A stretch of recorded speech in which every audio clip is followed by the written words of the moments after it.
19 September আমরা আছি গঙ্গোত্রী, গন্তব্য গোমুখ গ্লেশিয়ার তথা তপোবন। তো আজ প্রথমে যেতে হবে ভোজবাসা অবধি, সেখানে এক রাত থেকে পরদিন তপোবন। তো চলো গঙ্গোত্রী থেকে ভোজবাসার এই ভয়ঙ্কর সুন্দর যাত্রাটা দেখে নিচ্ছি, আর চলতে চলতে জেনে নেব পথের টুকিটাকি সব তথ্য।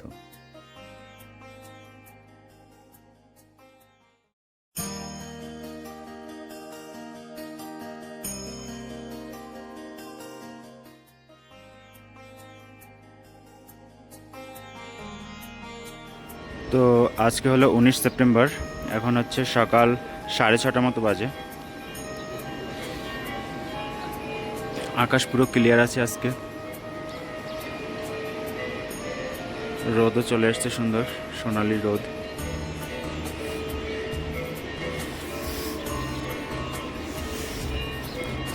আরতি শুরু হয়ে গেছে, এই যে আমাদের সবাই রেডি। এরা এখনই বের হবো আমরা তপোবন এইদিকে সোজা। বছরের প্রথম বরফ পড়া এখন আবার শুরু হলো, মানে নতুন সিজনের আজকেই শুরু হলো। গতকালে এই পাহাড়গুলো হচ্ছে ফাঁকা ছিল, আজকে বরফ দেখা যাচ্ছে সবগুলোতে। তো এখন হচ্ছে 7টা, আমাদের ট্রেকিং শুরু হয়ে গেছে। খুব সুন্দর আকাশ, রোদ উঠেছে, মেঘ নেই একটু। গঙ্গোত্রী, সূর্য একেবারে সামনে আমাদের। চলো 7:30, আমরা এর মধ্যে চলে এসেছি আমাদের পারমিশন নেওয়ার অফিসে। এখান থেকে সম্পূর্ণ পারমিশনটা নিতে হবে।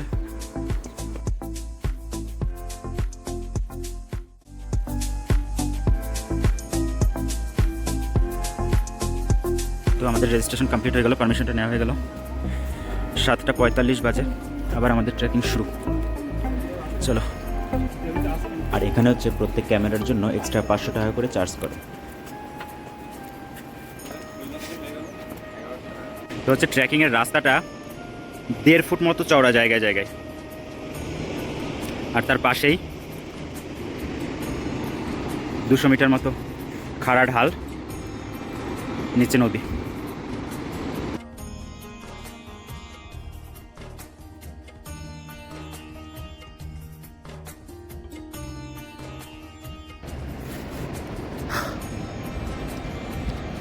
কালকে হচ্ছে বরফ পড়েছিল পাহাড়ের মাথায়, এদিকে তো পড়েনি। দেখা যাক আমরা সামনে পাই কিনা, মনে হয় পাবো না, এখন এই সিজনে পাওয়া সম্ভব না। চলো। এরকম ঠান্ডা জায়গায় সব থেকে উপকারী জিনিসটা হলো আদা। এক টুকরো আদা মুখে রেখে নিলে শ্বাস করতে যেমন সুবিধা হবে, হাঁটতেও তেমন ক্লান্তি আসবে না সহজে।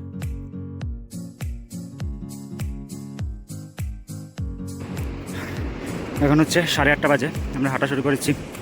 1.5 ঘন্টা মতো হলো, একটু ব্রেক নিলাম।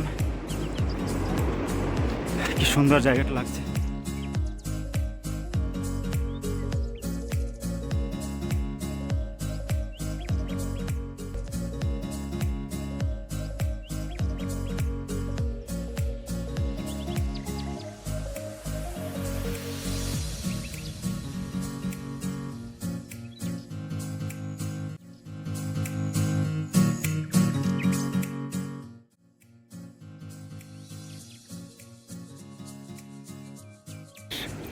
তো এখানের উচ্চতা হচ্ছে গিয়ে 3324 মিটার, মানে মোটামুটি হচ্ছে 13,000 ফুট।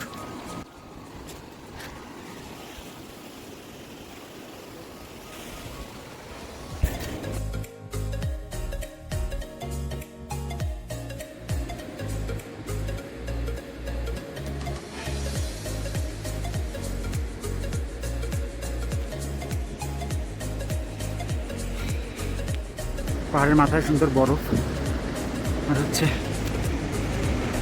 এদিকটা একটা ঝর্ণা।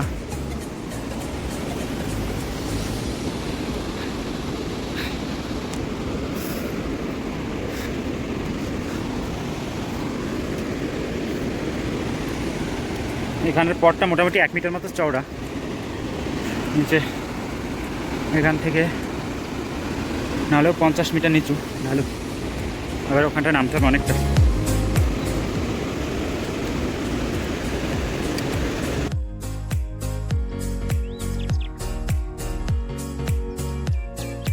রাস্তা দেখো কি সরু রাস্তা।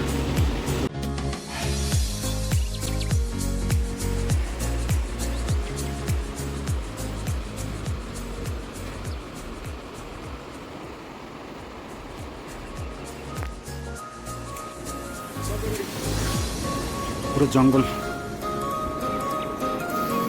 চিরবাসা এখান থেকে 3 কিলোমিটার মতো।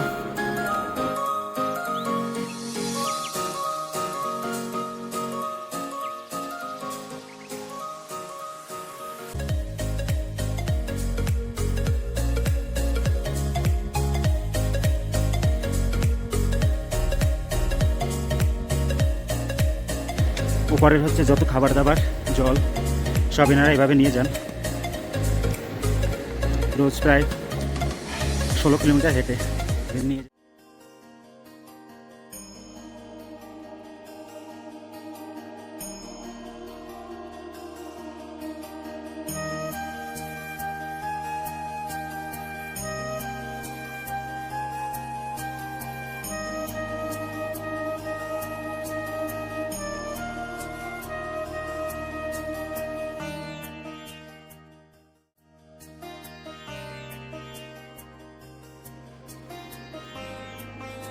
যারা হচ্ছে ভোজবাস অবধি যেতে চাও তাদের গাইডের কোনো প্রয়োজন পড়বে না, সবাই নিজেরাই যায় ওখান অবধি। আর যারা হচ্ছে গ্লেশিয়ার অবধি যেতে চায় তাদের গাইড ছাড়া কোনো পারমিশন দেওয়া হয় না। আর গঙ্গোত্রীতে যে জায়গায় থাকবে সেখানে প্রচুর গাইডের খোঁজ পেয়ে যাবে। ওরা সাধারণত 1000 টাকা করে পার ডে নেয়, আর থাকা খাওয়া তোমাদেরকেই দিতে হবে।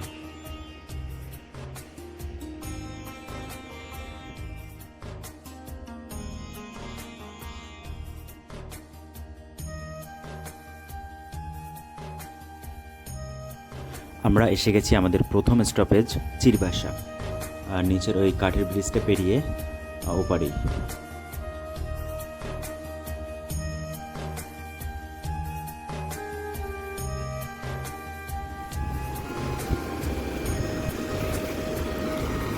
হঠাৎ করে একেবারে ঢালু।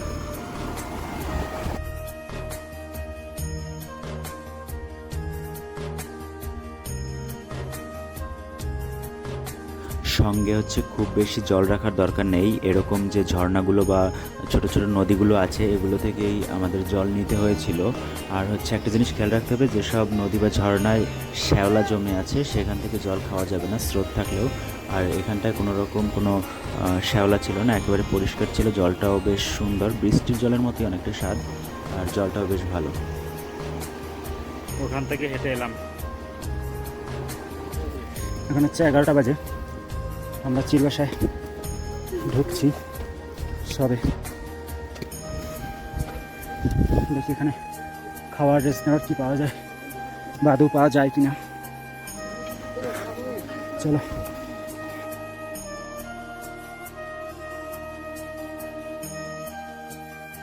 এটাই হলো চিরবাসা। গঙ্গোত্রী থেকে 9 কিলোমিটার পর।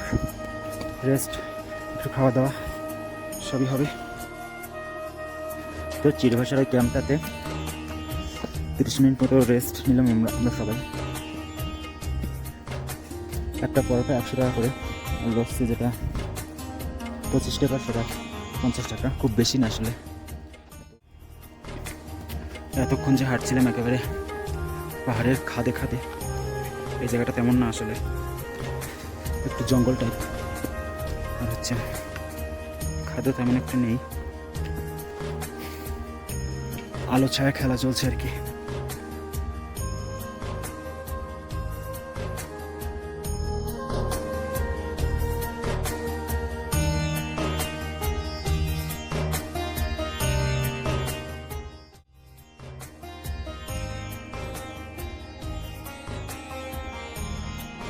আর আরেকটা বিষয়, হাঁটতে হাঁটতে 25-30 মিনিট পর পর 2 মিনিটের জন্য রেস্ট নিয়ে নেবে।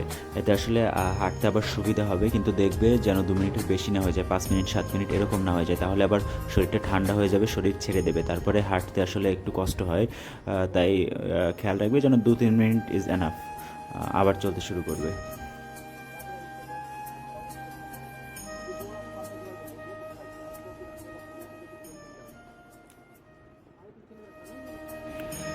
ভয়ঙ্কর সুন্দর।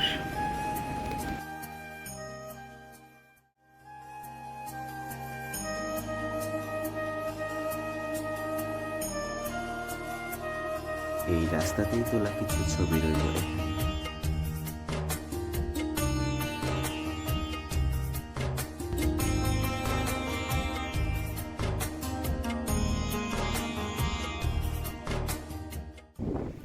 এতক্ষণ ওপরে উঠতে উঠতে এখন হচ্ছে আবার সামনে থেকে ওই নিচে নামতে হবে। চলো,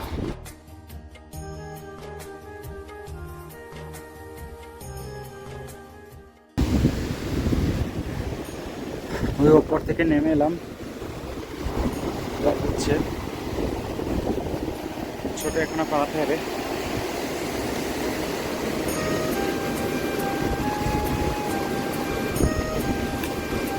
জলটা অনেক সুন্দর, ধরতে হবে।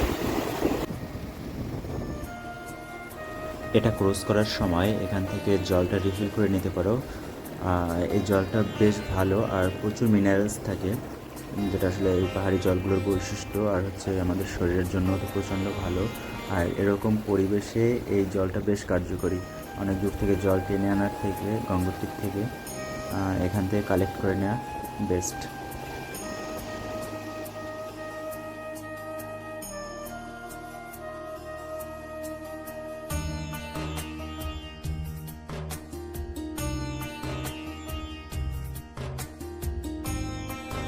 একদিকে পাহাড়ে বরফ, মেঘ, অন্যদিকে পুরো সবুজ, আর এখানে এরকম পাথর হাঁটার রাস্তা।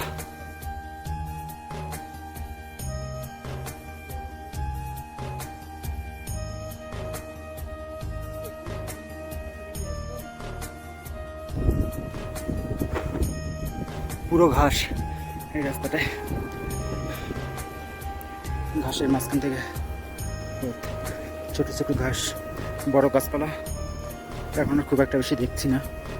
এটা হচ্ছে গিয়া অলমোস্ট 14,000 ফিট।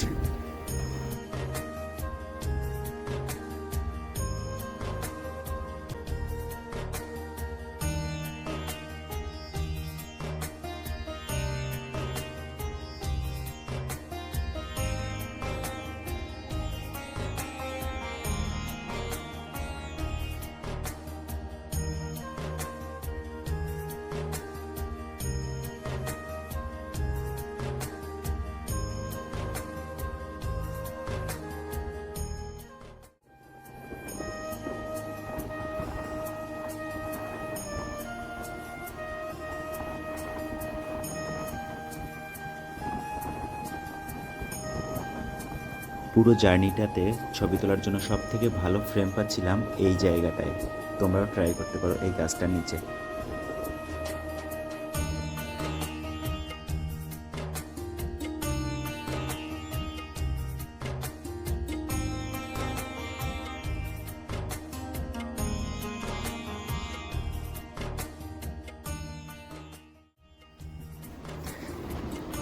আবার হচ্ছে অন্যরকম, কি লাগছে।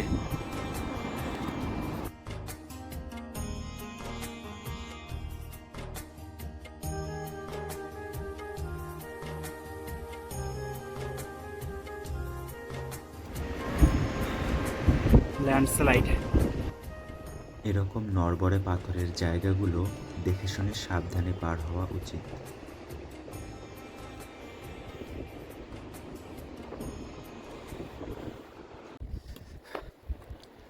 অবশেষে আমরা আমাদের থাকার ডেস্টিনেশনে চলে এসেছি,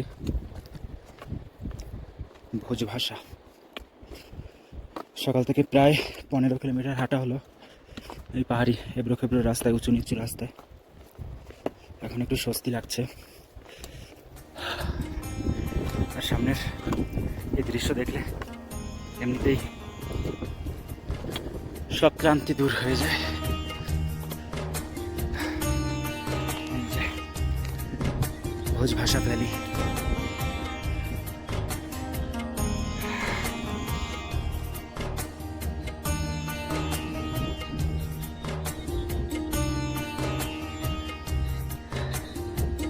এবার জাস্ট এখান থেকে নামতে হবে।